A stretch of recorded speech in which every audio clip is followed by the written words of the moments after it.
expressing them and do not necessarily reflect those of Turner South or its... Hear and see, according to your situation, the Alabama Star Wars Syndicate is with us this morning. The Star Wars trilogy has been released for the first time ever today on DVD, THX surround sound, remastered digitally, and also cleaned up a little bit. So it's, you know, I mean, this, if you don't have this as part of your collection, go out and get it today. And we were just talking with Master Aragorn Sting, Sith Warrior, for the Alabama Star Wars Syndicate. He said there is also a contest going to where if you can get your picture taken holding the trilogy and what would be unique or, you know, a setting that you may end up in a magazine. Now, which magazine, Sith Warrior, would that be? And go ahead, any mic there. I can go on the third one there. I can talk to you on that one right there, or the fourth one right here. Go ahead.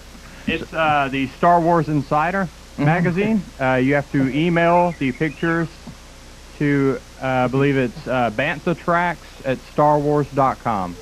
banthatracks@starwars.com. If you get your picture made with the trilogy in a unique setting, it could end up in that magazine. That is correct. And you're going to have yours made here with us and then go out and get it made at Big Boy out there on Big Boy Bluff? We're going to attempt to. Yeah, I think that would be, I mean, I think those should at least be considered. Oh, absolutely. I think that would go a long way. Wow, a lot of Star Wars email. A lot of people fired up today, Rick. Well, yes. Yes. Gork, the crazy sign guy, instead of Jim, this is a character that was in the background, and he is going to be in the parking lot. Is he there now? I don't know. Gork, the crazy sign guy. Now, what is Gork? Is that a character, or is this something Jim is making up? I'm not familiar with a Gork. He said it was something in the background, since he's always in the background. Is that how that ties in, I guess? Is it a gonk? Maybe it means gonk. Now, keep in mind, Don Juan pass that to Speedy. And I'm going to tell you, I'm just going to take a guess here, D, that you haven't seen. Oh, he made it up, so it's not real. Oh, okay. Because I'm just guessing that you and I may not be the Star Wars experts here inside the Red Velvet Lounge. Yeah, but you know what? But now he knows Dukes of Hazzard. Yeah, now if you want Dukes of Hazzard, D's got it. Can I tell you this though? I will get the trilogy, and it will be in the movie room, and because I think it's going to be cool to have that jumping around there, with all the wars and stuff, and those big walking things, whatever they're called, that we just talked about. They're like oil rigs. Yeah, the Imperial Walkers. Okay. You think those won't be bringing some sound in there in the surround sound? You know, have you seen how they made the sound effects? Now, I remember seeing that. Ben Burt is the sound person for the movies. I've seen a couple of behind-the-scenes kind of deals, and one of the things that he said about the lightsaber effects is he just ran a hot mic on the back of a TV, and that's what came out as a lightsaber effect. So. Wow. Well, there's a magnetic field around the back of a picture tube TV, well, and it would make a hum like that. How about I wish we had one? I'd like to try to make it. Well, it did work on the monitor. Where's it at? Will it work on one of these? It might. All right, get a mic back there. It probably needs to be a bigger TV. We could go in the office and move it around, Speedy. It may not pick up the field out of that. Try it on one of the bigger. Try it on that TV up there. I know that one. All right, let's try it up here. There it is. Get a little buzz out of it. He probably worked with it a little bit. Yeah. Your basic 60 cycle hum right there. And then he just kept working with it. Yeah, they probably played with it and doctored it, and you know when them guys get in there and start playing with stuff, there's no telling what it'd turn out to be. Yeah, just listen to R2-D2 as he barks out every now and then there. And we also had our picture made a minute ago, and I'm a little weirded out by the Yoda thing. I mean, because we have Yoda in here, and it looks very lifelike. And is there ever a time in any of the syndicates that are around, does anybody go as far as ever try to have a moving Yoda? Has anybody gone that far yet? Children dressed up as Yoda? Yeah. Small people. Yeah. You haven't seen some little people in the Yoda? Sure. People on their knees. Oh, really? So people will go that far with it? Sure. You know what I think would be huge? A stand-up comedian dressed as a stormtrooper. You know what? And he had a lot of Star Wars throwback to it. You know what? I'm trying to think of a good Star Wars joke now. Well, you're talking about the fact that you're in that costume and it's a chick magnet. That's all. Sure. It definitely is. Yeah. I can back that up for sure.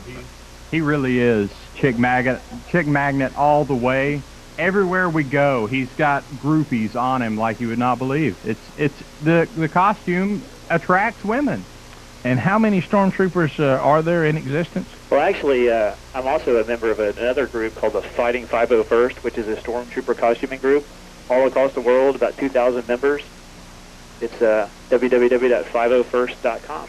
You know, I'd love to see about 400 or 500 of them together. We saw a pretty good group in Nashville. They must have been about 10 or 12 of them run in together, and they were all in sequence. It was pretty impressive. Yeah, so... Look outside. I understand I need to go to Speedy's house this afternoon. Yeah. See, his delivery's good and everything. I think that he's got something going. All right, we got formerly Jim the Crazy Sign Man. I'm not sure what he is today. Okay. What did you say he was? He said he was a Gork, which I don't know what that is. Well, I tell you, he's that's a severe look for Jim. He looks a little bit like Rudolph. He's got a red nose. Bubba, what he's done here, he's invented his own character. He's found him some weird eyeballs. He's found him a clown mask. I mean, a clown nose. He's got some kind of Russian hat on. He's got cowboy boots on. And we can see him through the latest state-of-the-art technology of a camera. Yes. And Chris, I don't know. Should it have Vaseline on the lens? I don't know. Is that That's the window he's shooting through. Yeah. Y'all know I'm on record about being trouble about Jim, right? Yeah, sure. So the day that he comes in here spraying bullets, I want y'all to know that I was always concerned about it, never comfortable with it. You know what I mean? I think the stormtrooper just shot him. Yeah, I tried to aim for him. All right, and now what the... Okay. Oh, a shot back there from the Tusken Raider. How about the Tusken Raider? War and everybody is a comedian. All right, well, we'll come back, guys. Thanks a lot. And remember, pick up the trilogy. It is available today. First time ever on DVD, the original 3 movies. THX surround sound remastered, cleaned up. And you can pick it up today, get your picture made with it, and at some unique place, and you could end up in one of the Star Wars magazines. Y'all need to send them a copy of the whole show today, man. Y'all will get all kind of Star Wars props, huh? We'll be back. Rick and Bubba, Rick and Bubba.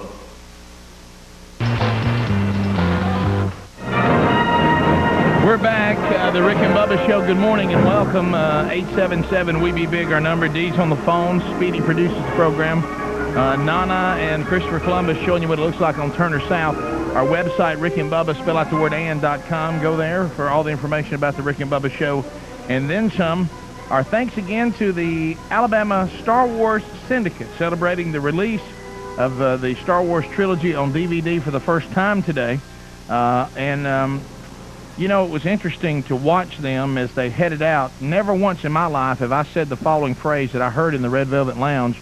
Come over here. You want me to get R2? Yeah. You know, and they took R2-D2 out of here. How about I want an R2-D2 robot, Rick? I mean, I want one that does a lot of stuff. I want one to send into the hurricane when it's coming to take pictures and uplink it. You know what I mean? That kind of thing. Well, you know, you remember the movie Twister? Yeah. Those were little R2s they tried to put in there. Remember they tried to drop stuff in the middle? Well, it was sensors they tried to get into the middle of it. They go on today, I'm sorry, Bubba, to appear, if you are listening or watching us, listening to us or watching us in the Birmingham area, they will be appearing in just a few minutes, 9:30 Central Time till 2 o'clock at Toys R Us over by the Galleria, and also Walmart on Highway 154 until 8 later today. They do all kinds of work, bringing out the costumes. If you think you would like to book them for an event, charity event, or some kind of get-together, go to swsyndicate.com, swsyndicate.com. And remember, you're our only hope. Yes. Rick, too, they don't just do this just for dress up. They go out and do events and fundraisers and all that kind of stuff and raise a lot of money for charity. So I think the guy in the Stormtrooper uniform does more. They put their enjoyment of this and their passion for this to good use. So we appreciate them coming up today, and hopefully we can have them at some more events. Well, in a sad note, though, there is a rumor that a group from the Lord of the Rings and Star Trek are going to try to rumble with them over at Toys R Us. So I hope that doesn't happen. Well, you know, look, it's their day. They've got a trilogy release. Let's back off. But, you know, with the Halloween costume contest being in the Red Velvet Lounge Watch out now, Red Velvet Lounge, I mean, they're excited to be back. I mean, they'll be back for Halloween, no doubt. Yeah. I mean, but did you hear how close the guy in Dothan is to getting the Darth Vader? If he could get that done by October 30th, or whatever, 29th, whatever day. 29th, yeah. Friday. Well, anyway, we'll keep you updated on that, and it does look like the Halloween costume contest will come to you live from the Red Velvet Lounge this year.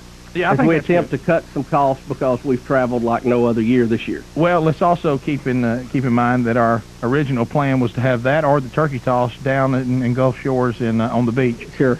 Don't think that's going to happen. No, they prefer you come down and start laying bricks and power lines as opposed to throwing turkeys right now. Yes, no one thinks that's fun right now. They don't want to eat the turkey, not throw it. You know, Jim is in this outfit he's in, Rick. It reminds me more of Nanook of the North than anything. I'm bothered by it. He knows I'm bothered, yet he mocks me. Sure, Okay. sure. And he's got a very long stick now. So Yes, he does. Yeah, yes, he does. Anyway, in talking about the Gulf Shores area, remember the Hurricane Ivan Relief Fund that has been put together by the Scott Dawson Evangelistic Association. We talked about it yesterday. Got some email from some of you. Thank you for your donations. Any AmSouth Bank anywhere in the Southeast. And also, you can go to scottdawson.org if you'd like to donate online. If you don't have an AmSouth Bank, this is going to be cash money to go down and write checks to people who, look, hey, I need some money to get this turned around. There'll be people that won't be able to go back to their job because their job has been destroyed. And there'll be churches that have been devastated that normally provide services for their community that they can't right now. And these will be very specific cases.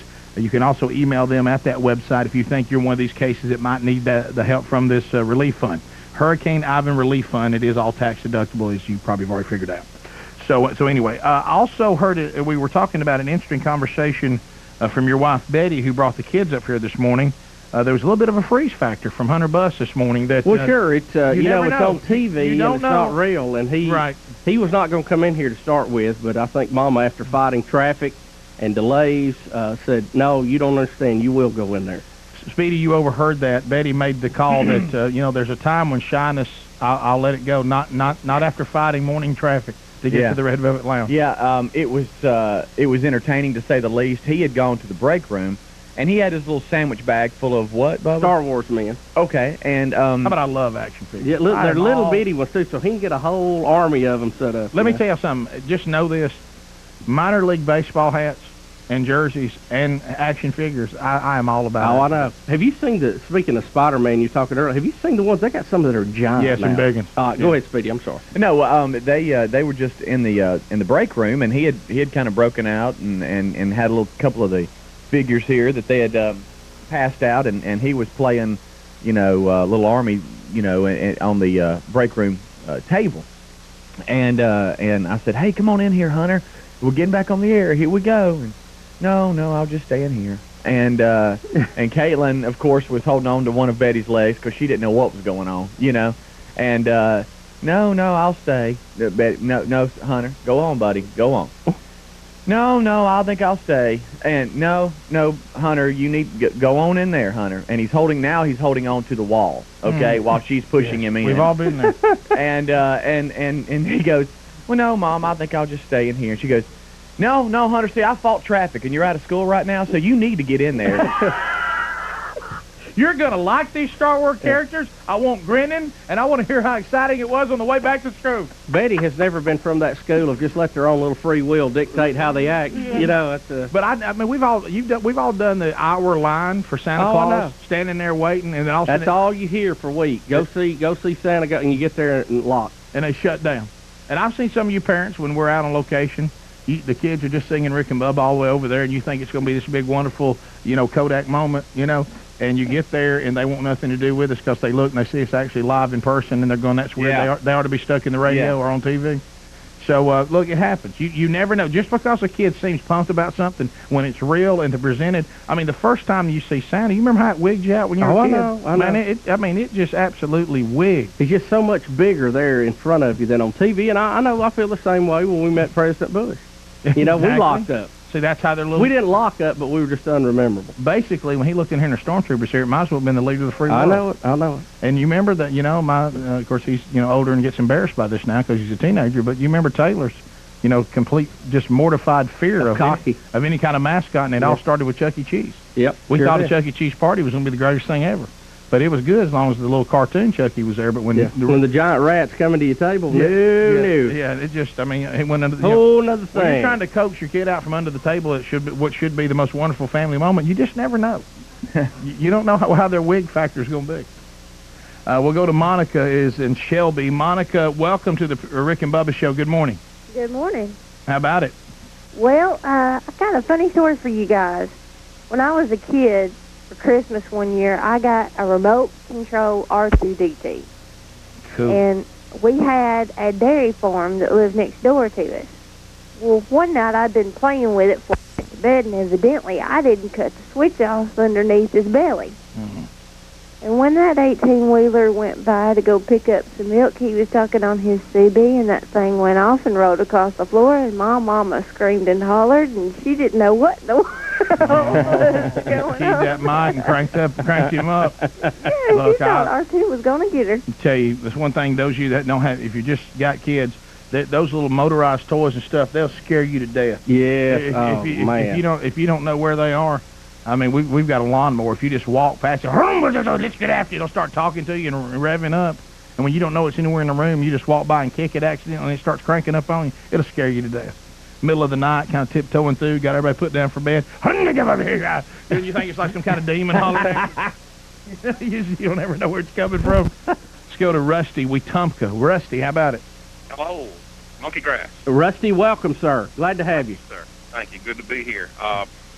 It's sort of like a 12-step program for me, I guess, because I'm 43 years old and I collect Star Wars toys. And my wife has put me on restriction.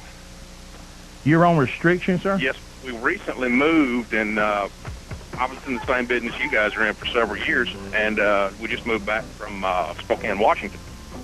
And we carry our stuff in those big Tupperware tubs. Yes. And we had about 15 of them full of Star Wars stuff. Well, would you get your wife in touch with Amy Greenwood, please? I think that would be a nice gesture on our part. Rusty, thanks for listening. Hey, see you. Rick and Bubba, Rick and Bubba.